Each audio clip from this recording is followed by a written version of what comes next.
Selamat datang saudara-saudari. Ya, kita mau menghabisi pelajaran mengenai ayat hikmat, iaitu anugerah wahyu. Ya. Kita sudah belajar definisinya, contoh ilustrasinya iaitu peguam tahu segalanya tetapi dia hanya memberi kamu apa yang sesuai pada masa itu. Ya. Dan kita sudah belajar perbezaannya mengenai ayat hikmat dan contoh dalam Alkitab. Ada 6 contoh yang kita sudah belajar dan sekarang kita mahu mengulaskan bahawa perhatian dan tindak balas kita. Ya. Dalam ayat ayat hikmat, ia mengatakan dia diberi kepada setiap pengikut Yesus Kristus. Ya. Di dalam Lukas 21 ayat 14 sampai 15 berkata, "Bertekadlah bahawa kamu tidak akan khawatir tentang bagaimana kamu harus membela diri. Aku akan memberikan kata-kata dan kebijaksanaan kepada kamu sehingga tiada seorang musuh pun dapat melawan atau menafikan kata-kata kamu." Ya, kerana kata-kata Tuhan datang daripada Roh Kudus.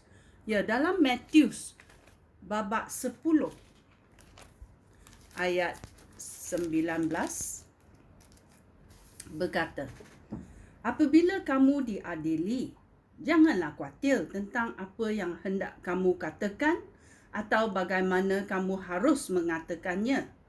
Apabila tiba masanya, kamu akan diberi tahu apa yang harus kamu katakan. Kata-kata yang akan kamu ucapkan itu bukan kata-kata kamu sendiri, tetapi kata-kata itu daripada Roh Allah Bapa kamu yang berkata-kata melalui kamu." Ya, kerana Roh Allah boleh berkata melalui kamu. Ya.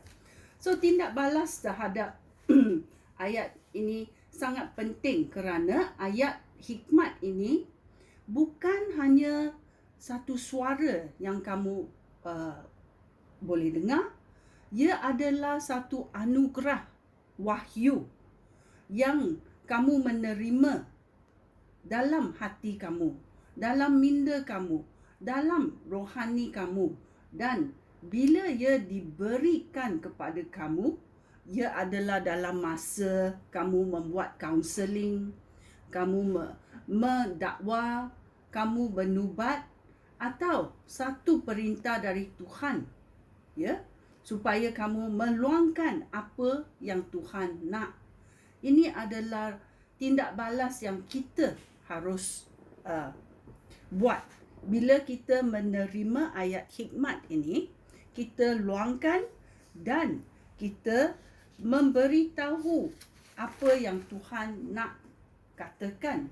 Ini boleh tegurkan, menasihati dan menghiburkan orang yang mendengarnya. Ya, ia datang bersama-sama dengan ayat kebolehan. Ya. Bila kita tahu bahawa anugerah wahyu ini datang daripada Tuhan, Allah Bapa kita, sanggup memberi hikmat kepada kita, sanggup memberi kebolehan kepada kita. Ya, apa lagi yang Tuhan nak beri kepada kita? Ya, minggu depan kita belajar mengenai macam mana kita bezakan roh-roh jahat dengan roh suci, iaitu Roh Kudus Allah. Ya, sekian. Terima kasih. Shalom.